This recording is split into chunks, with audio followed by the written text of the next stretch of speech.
शेख खलीफा बिन ज़ैद Al Nahyan जो बादशाह हैं यूएई के, उन्होंने अपने कवानीन तब्दील कर दिए हैं।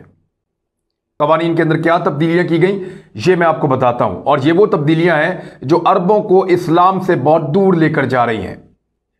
वो एक लिबरल रियासत बना रहे हैं, एक सेकुलर रियासत बना रहे हैं और इस्लामी कवानीन के अंदर तरामीम कर रहे हैं, बल्कि आप ये कहिए कि इस्लामी कवानीन को ख़त्म कर रहे हैं। और जो कवानीन तब्दील किए वो मैं आपको बता देता हूं। अब ये 3 कवानीन हैं जिनकी मैं बात करने जा रहा हूं, जो यूएई ने रिलैक्सेशन दी है और ये कह गए इस्लामी कवानीन ख़त्म और यूरोपी और मगरबी कवानीन का अब से इतलाक होगा यूएई में। क्या है क्या? नंबर 1, शराब पीने पर, खरीदने पर और बेचने पर पाबंदी खत्म। आप शराब पीजिए खुल के, उसको बेचिए, उसको ले जाइए और उसको खरीदिए, वहां पे आपको कोई ममानियत नहीं होगी यूएई में। और एक और, गैर शादीशुदा जोड़ा बामी रजामंदी के साथ इकट्ठा रह सकता है। यानी पहले आप मियां बीवी इकट्ठे रह सकते हैं, ये इस्लामिक कवानीन वहां पे नाफिज थे, लेकिन अब चाहे आप मुसलमान हैं, चाहे आप ईसाई हैं, चाहे आप यहूदी हैं, चाहे आप हिंदू हैं, चाहे आपका कोई मजहब नहीं है, आप जब चाहें जिसके साथ चाहें आप रह सकते हैं। आपकी मर्जी, आप एक खातून के साथ या एक मर्द के साथ 1 महीना रहिए, फिर तब्दील कीजिए, दूसरी खातून या दूसरे मर्द के साथ रहिए, तब्दील कीजिए, फिर आपका दिल भर जाए तो फिर तब्दील कर दीजिए। तो ये इस्लाम के बिल्कुल खिलाफ एक और कानून जो है वो इन्होंने पास कर लिया है कि गैर शादीशुदा जोड़े इकट्ठे रह सकते हैं, उनको इजाजत है इकट्ठे घूमे फिरें, जो मर्जी करें। और एक और जो चीज है, दुबई में ना आप पब्लिक मकामात पे प्यार मोहब्बत नहीं कर सकते थे। इवन आप हाथ पकड़ के, गले में हाथ डाल के, या आप गले नहीं मिल सकते, और बहुत सारी ऐसी चीजें इसमें शामिल हैं। बताना मायूब लगता है, लेकिन यूरोपीय ममालिक में ये सरेआम होता है। सड़कों के ऊपर, मुख्तलिफ पार्कों के अंदर, मुख्तलिफ मकामात के ऊपर तो उनको कोई मना नहीं करता, बीचेस के ऊपर तो वो ऐसी वल्गर और बेशर्मी और बेहयाई वाली हरकतें जो है वो पब्लिक मुकामात पे कर सकते हैं। अब यहां जो है वो ये कहा गया कि पब्लिक मुकामात पर प्यार और मोहब्बत की इजाजत दे दी गई। इंतहाई अफसोस के साथ एक और मुसलमानों का मुल्क अब अमली तौर पे मुसलमानों का मुल्क नहीं रहा। वहां पे अब कवानीन जो हैं वो मगरिब के लागू हो चुके हैं, ईसाइयत के और यहूदियत के लागू हो चुके हैं।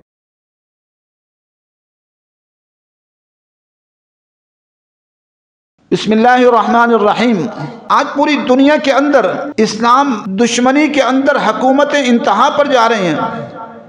अभी एक खबर सुनने को मिली और अखबारात में भी आया कि दुबई ने पहले ही बेहयाई, फहाशी और यानी कि इंतहा पर पहुंचा हुआ है। ये ममालिक जो कुरान और सुन्नत जहां नाफिज होता था, आज थोड़ा सा अरसा पहले मालो दौलत की रेल पैल ने चाहिए तो ये था कि दुबई अल्लाह के हुक्मों की तामील करता और ये अरब रियासतें करती अल्लाह की नाफरमानियों की इंतहा पर आए। पहले उन्होंने मदारिस दीनिया ख़त्म किए, जो पाकिस्तान में भी कोशिश हो रही है, और मदारिस दीनिया ख़त्म करने के बाद उलमा पर सख्तियाँ की कि हक बात बयान करेंगे तो उठाकर ले जाती हैं जलसियाँ। और उसके बाद अब आहिस्ता आहिस्ता उन्होंने इसराइल के साथ रवाबित कायम किए, जो एक जालिम हुकूमत है और एक गैर शरई हुकूमत है। और फिर अब एक नई उन्होंने अहकामात जारी किए हैं। दुबई हुकूमत ने पहले भी अगरचे अमलन तो ऐसे ही बेहयाई, फहाशी और यानी आम ही है, लेकिन अब बाकायदा हुक्म जारी कर दिया है कि जी शराब की इजाज़त है, जो शराब पीना चाहे तो कोई उसमें इश्काल नहीं है, सख्ती नहीं की जाएगी। हर मुल्क वाले को इजाज़त है कि हर मुल्क वाला अपने कवानीन के तहत अमल कर सकता है और उसका फ़ैसला उसके कवानीन के तहत होगा। ऐसे ही जो लड़का लड़कियां इकट्ठे रह सकते हैं उसके लिए कोई कबाहत नहीं है। हम टॉलरेंस और सब्र और तहम्मुल के जो है पैदा कर रहे हैं। इस्लाम के लिए तो आपको सब्र और तहम्मुल नहीं है। इस्लामी कवानीन नाफिज करने की कोई बात कहे तो आप उठाकर उसको दहशतगर्द करार देकर जेलों में डाल देते हैं। लेकिन वैसे भी जी बर्दाश्त होना चाहिए। अगर कोई लड़का लड़की फट्टे बोसो कनार कर रहे हैं तो इसकी भी इजाज़त होनी चाहिए, कानूनन इसकी इजाज़त दी जा रही है। तो हम समझते हैं कि दुबई का ये फ़ैसला गैर शरई है, नाजायज़ है, हराम है, और अपने फ़ैसलों को वापस ले। और उलमाए किराम को चाहिए कि मजमूई तौर पर ये सारी हुकूमतें तमाम जो इस्लामी रियासतों के अंदर, मुसलमान रियासतों के अंदर हैं, ये गैर शरई हैं। اور یہ کہ سارے کے سارے ایجنٹ بن چکے ہیں غیروں کے، اور مال و دولت کی محبت نے اور مال و دولت کی آمد نے انہیں سرکش بنا دیا ہے۔ انہیں میں دبئی کی حکومت بھی بن چکی ہے، اس کے یہ فیصلے غیر شرعی ہیں، ناجائز اور حرام ہیں، اور موجودہ حکومت واجب العزل ہے کہ اسے ختم کیا جائے، اور دبئی سمیت تمام مسلمان ریاستوں میں، پاکستان سمیت، یہ ساری حکومتیں غیر شرعی حکومتیں ہیں، اور تمام سیاست کا نظام بھی غیر شرعی ہے۔ اگر قرآن و سنت کا نفاذ ہو تو پیپل پارٹی مسلم لیگ سیاست کر ہی نہیں سکتی۔ قرآن و سنت کی روشنی میں پیپل پارٹی شرعی قوانین کی روشنی میں سیاست پر پوری اترتی ہی نہیں ہے، ان کی سیاست ناجائز اور حرام ہے۔